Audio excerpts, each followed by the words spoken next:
It is their duty, not our duty.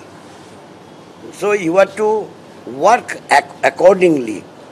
খুব পরিচ্ছন্নভাবে কাজ করতে হবে, কোনো রকমভাবে কোনো দলবাজির শিকার হওয়া যাবে না, যাতে সাধারণভাবে যারা নাগরিক সেই নাগরিকের ঘাড়ে দায়িত্ব দিয়ে দিয়ে চলবে না।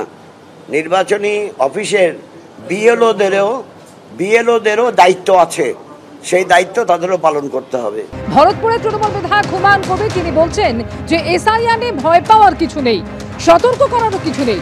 12টি রাজ্যের মধ্যে বাংলাতেও এসআইআর হচ্ছে, কারো নাম বাদ গেলে আবার আবেদনের সুযোগ আছে। তারপরেও বৈধ কারো নাম বাদ গেলে ঘেরাও হবে। এসআইআর নিয়ে এবার বেসুরো ভরতপুরের তৃণমূল বিধায়ক হুমায়ুন কবির।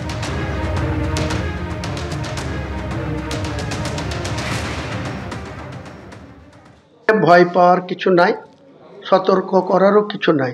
সবাইকে একটু থাকতে হবে যে আমাদের যে নাম ছিল সেই নাম যাতে কোনো কারণে জেনুইন ভোটারের নাম বাদ না যায়। তারপরে আরও সুযোগ আছে, তো এই যে চলবে, তারপরে 1 মাস খসড়া তালিকা পঞ্চায়েতে টাঙানো থাকবে। তখন যদি কোনো জেনুইন ভোটারের নাম না উঠে তাহলে তো আবার সুযোগ আছে ফর্ম ফিল আপ করার। কাজে অত আতঙ্কের কিছু নাই, ভীতির কিছু নাই, বা সমস্যাও কিছু না। মুর্শিদাবাদ জেলায় এসআইআর চালু হয়েছে, তারা করতে পারে। কাজে 12টা রাজ্য হচ্ছে, আমাদের আপত্তির কি আছে? ইলেকশন করুক, এসআইআর ভালোভাবে হোক, জেনুইন ভোটার যেন বাদ না যায়। জেনুইন ভোটার বাদ গেলে সে আমরা কিন্তু তখন যেই বিএলআরও থাক, যেই এআরও থাক, যেই অফিসার থাক, তাকে কিন্তু আমরা ঘিরব। ভরতপুরের তৃণমূল বিধায়ক হুমায়ুন কবিরের বক্তব্য আমরা শুনলাম। হুমায়ুন কবির যে কথা বলছেন, গতকাল কার্যত একই সুরে মন্তব্য করেছিলেন অনুব্রত মণ্ডল। তিনিও বলেছিলেন যে এসআইআর চালু হোক, অসুবিধে কোথায়? এমনই প্রতিক্রিয়া শোনা গিয়েছিল বীরভূমের তৃণমূলের প্রাক্তন সভাপতির গলায়। এসআইআর চালু হলে ভালো হবে, খারাপ কি হবে? এমনই প্রতিক্রিয়া অনুব্রত মণ্ডলের। এসআইআর চালু হোক না, অসুবিধা কি আছে? এসআইআর চালু তো ভালো হবে, কোনো প্রবলেম নেই, ভালোই হবে, খারাপ কি হবে? পরিষ্কার পরিচ্ছন্ন হবে। হ্যাঁ। আর ঠিক এর আগে একই রকম মন্তব্য শোনা গিয়েছিল সৌগত রায়ের গলাতেও, এবং তিনি বলেছিলেন এসআইআর চালু হলে ভোটার তালিকায় কিছুটা সংশোধন হবে। ঠিক কি বলেছিলেন সৌগত রায়, শুনুন। স্পেশাল ইন্টেনসিভ রিভিশন হবে, তার মানে ভোটার লিস্টে কিছুটা সংশোধন হবে, সে নিয়ে আপত্তির কিছু থাকতে পারে না। আপনাদের আপত্তি নেই?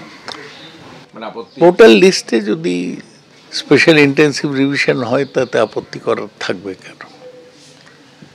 তো সব বিহারেও লোকেরা দেখছেন যাতে হয়। তৃণমূলের একের পর এক নেতা থেকে বিধায়ক তারা যখন এই মন্তব্য করছেন, তখন বিজেপির বক্তব্য যে এই সমস্ত নেতাদের অনুরোধ করব তারা গিয়ে দলকে বোঝাক। কি বলছেন বিজেপি নেতা রাহুল সিনহা, শুনুন। আমি তো সেই নেতাদের বলবো, সে অনুব্রত হোক, হুমায়ুন কবির হোক বা অন্য নেতারা হোক, যারা সত্যটা বুঝতে পেরেছেন যে এসআইআর নিয়ে ভয়ের কিছু নেই, এসআইআরে ভুয়া ভোটারের নাম বাদ যাবে, যারা আসল ভোটার, সত্যিকারের ভোটার, তারা অটুট থাকবে। এই সত্যটা অসত্য রূপে মমতা ব্যানার্জি এবং ওর পার্টির কিছু লোক যে প্রচার করছে, সেটা ওরা প্রকাশ্যে বলুক, এবং মমতা ব্যানার্জিকে এই অপপ্রচার বন্ধ করার জন্য অনুব্রত মণ্ডল হোক কিংবা হুমায়ুন কবির হোক, তারা পরিষ্কার দিদি ভাইকে বলুক। এটাই আমাদের বক্তব্য। কারণ ভ্রান্তি যা কিছু ছড়াচ্ছে, মুখ্যমন্ত্রী নিজে ছড়াচ্ছে এবং তার সঙ্গী সাথীরা ছড়াচ্ছে।